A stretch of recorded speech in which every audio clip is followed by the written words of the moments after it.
नमस्कार, news India में आप सभी का स्वागत है। मैं हूं आपके साथ ऋचा सिंह। आज हम बात करेंगे कोविड-19 को लेकर। देश में लगातार कोरोना का कहर थमने बढ़ता ही जा रहा है, थमने का नाम नहीं ले रहा है। लगातार दूसरे दिन गुरुवार को देश में कोरोना वायरस के 3 लाख से भी ज्यादा मामले सामने आए हैं।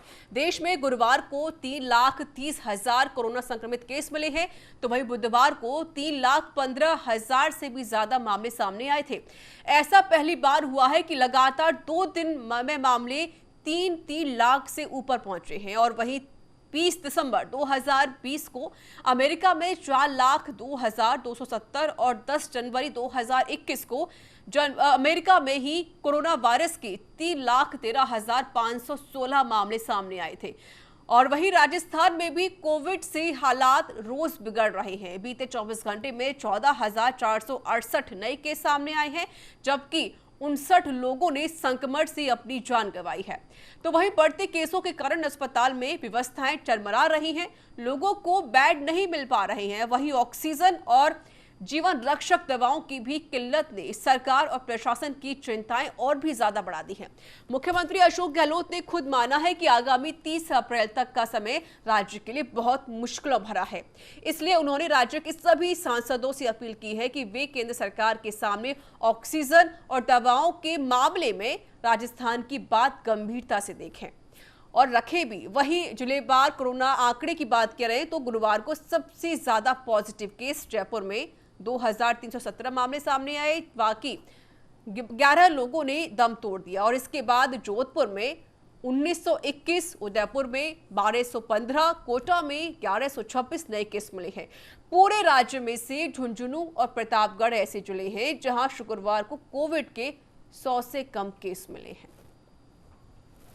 तो आपको बता दें कि पिछले 24 घंटे में भारत में जो आंकड़ा मिला है वो 3,32,000 के आसपास मिला है। तो वहीं पर 2,000 से ज्यादा यहां पर मौतें भी दर्ज की गई हैं।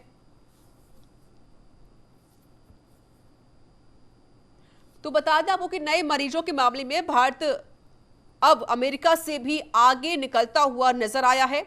देश में पहली बार एक दिन में रिकॉर्ड 3,32,320 लोग संक्रमित पाए गए हैं। और अब तक किसी एक देश में एक दिन में इतने मरीज अभी तक नहीं मिले हैं। इसको लेकर अब सरकार की जो चिंताएं हैं वो बढ़ना लाजमी है। यहाँ तक कि जो राज्य सरकारें हैं वो उनकी तरफ से भी बार सरकार से अपील की जा रही है कि वैक्सीनेशन की सुविधाएं कराई जाए, वेंटिलेटर दिए जाएं, यहाँ तक कि जो कमी हो रही है बेड की उसकी पूरी व्यवस्था की जाए। और एक दिन में अब तक की सबसे ज्यादा मौत के आंकड़े भी दर्ज किए गए हैं। और हमारे साथ जुड़ चुके हैं जयपुर से वरिष्ठ संवाददाता नीरज शर्मा। नीरज, लगातार जो कोरोना केस है वो अपने चरम पर पहुंच गया है। पहली बार ऐसा हुआ है कि पूरे भारत में जो आंकड़ा है 24 घंटे के अंदर वो 3,30,000 से ज्यादा दर्ज किया गया है। और वहीं पर अब तक सबसे ज्यादा मौतें दर्ज हुई कोविड-19 की वजह से। अगर हम राजस्थान की बात करते हैं तो फिलहाल राजस्थान को लेकर क्या कुछ अपडेट है आपके पास? कितने आंकड़े आए हैं और कितने लोगों की मौत हो चुकी है कोविड-19 की वजह से? नीरज, देखिए, अगर राजधानी जयपुर की और अगर राजस्थान की बात करें तो हालात ज्यादा अच्छे नहीं हैं। कल कोरोना से 14,468 जो है पॉजिटिव रोगी आए। आज की रिपोर्ट आज शाम तक आएगी, लेकिन बीते 24 घंटे के अंदर 14,500 के करीब ये कोरोना पॉजिटिव रोगी मिले हैं। और इसके साथ ही 59 लोगों की मौतें कल भी दर्ज हुई हैं। यानी कि 59 लोग जो है उनकी डेथ कोरोना की वजह से, संक्रमण की वजह से पूरे प्रदेश के अंदर रिकॉर्ड की गई है। हालांकि रिकवरी वाला जो परसेंटेज है वो इस वक्त कम चल रहा है। 3,618 लोग रिकवर हुए हैं, जबकि पॉजिटिव जो मिले हैं वो 14,468 लोग जो है वो पॉजिटिव मिले हैं। अब तक आपको बता दें प्रदेश में कोरोना के चलते 3,389 लोगों की मौतें अब तक हो चुकी हैं जब से महामारी आई है। और वहीं बात करें सक्रिय रोगियों की तो इस वक्त जो सक्रिय रोगियों की संख्या है वो 1 लाख पार कर गई है। 1,07,157 सक्रिय रोगी प्रदेश के अंदर इस वक्त हैं जो कि कोरोना से पॉजिटिव हैं और अभी जो है उनका उपचार चल रहा है। तो निश्चित रूप से चिंताजनक ये आंकड़े हैं। राजधानी जयपुर की बात करें तो जयपुर के अंदर 2,317 कोरोना संक्रमित रोगी बीते 24 घंटों में मिले हैं। दूसरा स्थान जो है वो जोधपुर का आता है, जो कि दूसरा बड़ा महानगर है, जहां 1921 कोरोना संक्रमित रोगी मिले हैं। इसके बाद में अगर बात करें तो उदयपुर का स्थान आता है जहां 1215 कोरोना संक्रमित मिले हैं। कोटा जो चौथा जो बड़ा शहर है और संभाग मुख्यालय है, वहां 1126 कोरोना पॉजिटिव रोगी 24 घंटों के अंदर दर्ज किए गए हैं। निश्चित रूप से चिंताजनक की बात है। इसके अलावा अगर बात करें तो अलवर में 756 केस, अजमेर में 623 केस, इसके साथ ही भीलवाड़ा में 602 केस और बीकानेर में बिल्कुल नीरज, प्रदेश की अलग अलग जिलों से इस तरह की तस्वीर सामने आती है जहां पर कोविड का जो कहर है वो बढ़ता हुआ नजर आता है। इतने आंकड़े यहां पर सामने आ रहे हैं, मौतों का भी आंकड़ा लगातार बढ़ता हुआ नजर आ रहा है। नीरज, जिस तरीके से खुद मुख्यमंत्री अशोक गहलोत ने कहा कि हमारे पास जो वैक्सीन है वो भी खत्म हो गई है, बेड की कमी हो रही है, ऑक्सीजन हमारे पास नहीं है, इसको लेकर उन्होंने कहा कि सभी सांसदों से कि सभी सांसद मिलकर एक साथ पीएम मोदी से अपील करें, उनके सामने सारी मांगे रखें कि हमारे पास बेड की कमी है, हमारे पास हॉस्पिटल्स भी नहीं है। इसको लेकर फिलहाल क्या कुछ कह रहे हैं मुख्यमंत्री, क्या कुछ रणनीति बनाई जा रही ताकि जो व्यवस्थाएं चरमरा गई उनको दुरुस्त किया जाए? देखिए, दो महत्वपूर्ण बातें हैं। एक तो बता दें आपको, आज प्रधानमंत्री नरेंद्र मोदी जो है वो तमाम राज्यों के मुख्यमंत्रियों के साथ संवाद करने वाले हैं कोरोना को लेकर के। समीक्षा बैठक होगी पीएम नरेंद्र मोदी की। आज तमाम जो मुख्यमंत्री मौजूद रहेंगे। और एक बड़ी बात ये भी है, आरोप जो लग रहे थे भाजपा पे केंद्र सरकार पर कि चुनावी रैलियां लगातार केंद्र सरकार कर रही है, अब प्रधानमंत्री नरेंद्र मोदी ने अपना पश्चिम बंगाल का दौरा भी रद्द कर दिया है।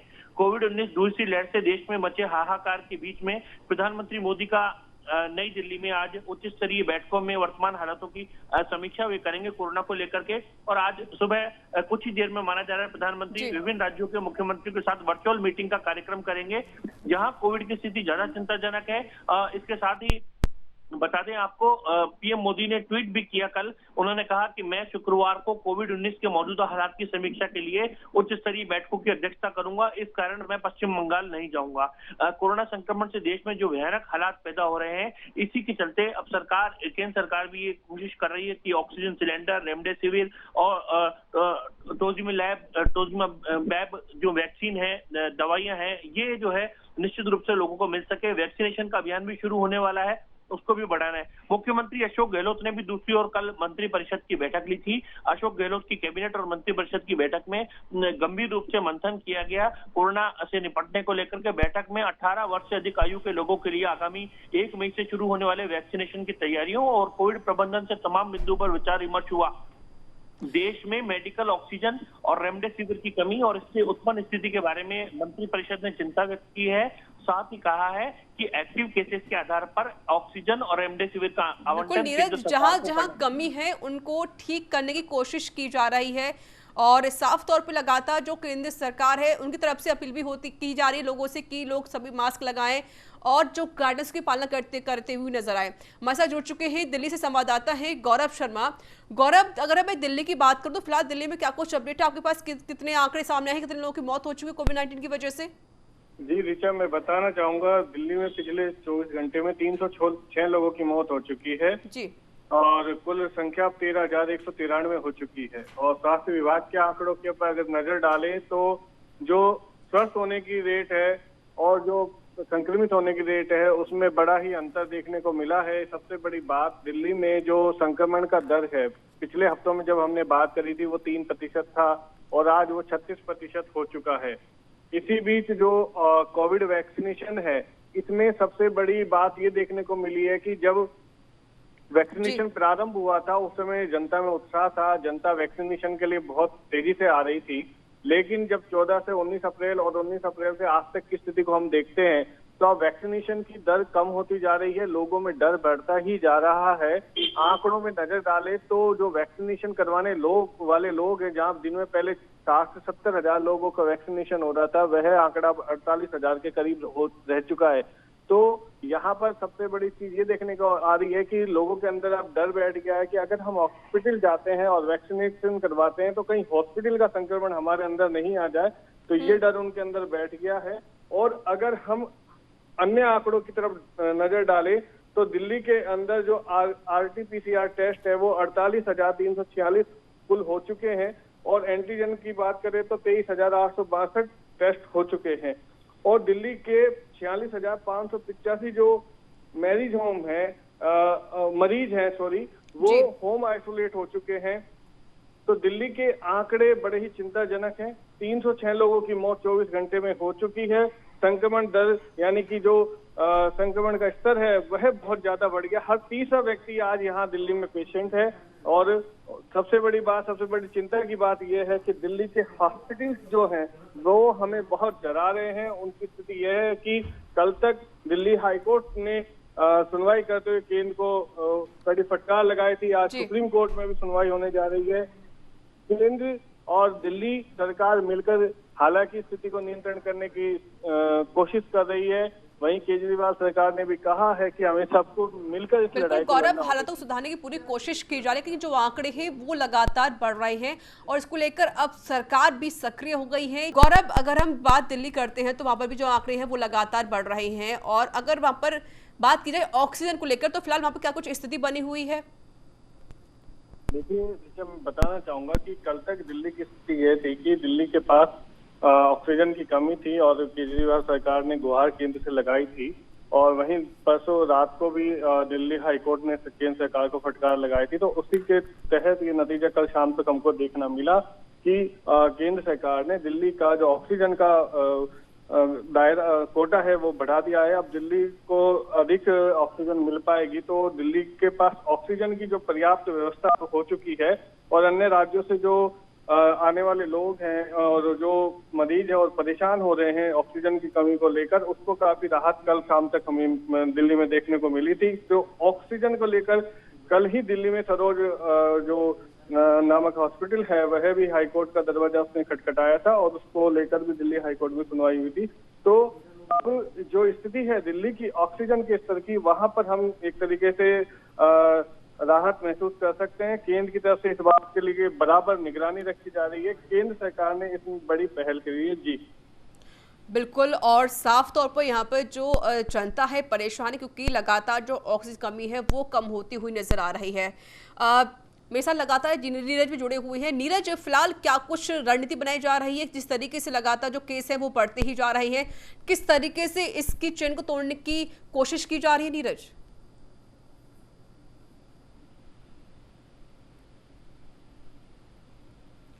नीरज, आपको मेरी आवाज मिल रही है? लगता है संपर्क टूट गया है, फिर से जुड़ने की कोशिश करेंगे। मेरे साथ जुड़ चुकी है लखनऊ से संवाददाता नीरज मिश्रा। नीरज, जिस तरीके से केस तो लगातार बढ़ रहे हैं, उत्तर प्रदेश सरकार भी लगातार सक्रिय हो गई है, फिलहाल क्या कुछ सिचुएशन है उत्तर प्रदेश में कोविड-19 को लेकर? देखिए, लगातार सरकार प्रयास कर रही है और इसके अलावा जो कालाबाजारी करने वाले लोग हैं खासतौर पर उनके ऊपर शिकंजा कसा जा रहा है। और कल रात से तमाम जगह छापेमारी की गई है और जो जमाखोर हैं इन पर सख्ती से निपटा जा रहा है। जैसा कि प्रधानमंत्री नरेंद्र मोदी ने भी कहा था कि इन जमाखोरों से निपटना है और तमाम चीजें बरामद हुई हैं। लखनऊ में गैस सिलेंडर बरामद हुआ है और जो इंजेक्शन है रेमडेसिविर ये भी काफी मात्रा में बरामद हुआ है। इसमें कई लोग पकड़े भी गए हैं और लगातार जो है मरीजों की संख्या बढ़ रही है, चिंता का विषय है। लेकिन अब चैन तोड़ने का समय आ गया है। राष्ट्रीय आपातकाल जैसे हालात बन रहे हैं, तो जैसा कि सीएम ने भी कहा था और जमाखोरों से सख्ती से निपटने की बात की गई थी, तो तमाम चीजों को देखा जा रहा है। और सबसे अच्छी बात यह है कि जो मरीजों की संख्या है डिस्चार्ज होने वालों की वो भी काफी बढ़ी हुई है। अगर 6000 मरीज कल आए हैं तो 6000 के करीब डिस्चार्ज भी हुए हैं। ये भी एक अच्छी चीज है जो कि पॉजिटिव है। और जो मरीजों की संख्या है फिलहाल तो बढ़ती हुई जा रही है, लेकिन लोग अब खुद में भी सोशल डिस्टेंसिंग और तमाम चीजों का पालन कर रहे हैं और मौतों का आंकड़ा भी पहले की अपेक्षा कम हुआ है। बिल्कुल जाहिर है कि जिस तरीके से जो केस है वो लगातार बढ़ रहे हैं। बुधवार को भी 33,000 से ज्यादा केस दर्ज किए गए थे उत्तर प्रदेश में। साथ ही साथ आज जो केस है वो भी काफी ज्यादा दर्ज की गई है। कई मौतें भी यहाँ पर हो चुकी हैं। फिलहाल क्या कुछ रणनीति बनाई जा रही है, क्योंकि आज खुद प्रधानमंत्री मोदी मुख्यमंत्री के साथ बैठक करने वाले हैं? जी हाँ, देखिए कल की बात करें तो कल 5,240 नए मरीज आए थे और 62,000 डिस्चार्ज हुए थे। और जो ऑक्सीजन का संकट है निजी अस्पतालों में उसको भी लेकर तमाम प्रयास किए जा रहे हैं। और आज मुख्यमंत्रियों के साथ बैठक भी है और उसमें जो दिशा निर्देश दिए जाने हैं वो काफी महत्वपूर्ण हैं। और साथ ही जो कालाबाजारी कर रहे हैं उनके ऊपर देर रात तक छापेमारी जारी रही है और ये छापेमारी करीब 3 से 4 बजे तक चली है। कई लोग इस मामले में पकड़े गए हैं। हालांकि एक सबसे बड़ी राहत की बात यह है कि जो हॉस्पिटल जिनके लिए सीएमओ से परमिशन लेनी पड़ती थी कि यहाँ पर इलाज होगा या यहाँ पर नहीं होगा, वो खत्म कर दी गई है, जिससे तमाम लोगों को काफी राहत मिली है। वेंटिलेटर के अभाव में किसी की मौत न हो, इसका भी प्रयास किया जा रहा है। और तमाम चीजें, जो ऑक्सीजन की सबसे बड़ी कमी थी, वो भी बाहर से मंगाई गई है। बोकारो से भी 3 ऑक्सीजन टैंकर आने वाले हैं और इसके अलावा जो ऑक्सीजन के और भी टैंकर हैं वो भी लगातार मंगाए जा रहे हैं। बिल्कुल, तो यानी कि व्यवस्थाएं पूरी की जा रही है। मेरे साथ लगातार जुड़े हुए हैं दिल्ली से संवाददाता है गौरव शर्मा। गौरव, जिस तरीके से कहा जा रहा है कि दिल्ली में जो हॉस्पिटल्स हैं वहाँ पर कमी है बेड की, ऑक्सीजन की, वहाँ की हालात भी हमने देखे हैं, खबरें वहाँ पर लगातार सामने आती, तस्वीरें पर देखने को मिलती हैं। साफ तौर पर हम ये भी कह सकते हैं कि जो जनता है वो बहुत ज़्यादा परेशान है। हालांकि केंद्र सरकार ने कहा है कि जो कमी है, जहाँ भी कुछ कमी रहेगी उसको पूरा किया जाए, ऑक्सीजन सप्लाई पूरी की जाए, यहाँ तक कि जिस तरीके से जो कोविड की चेन है उसको तोड़ने का पूरा काम किया जाए। फिलहाल सरकार क्या कुछ रणनीति बना रही है?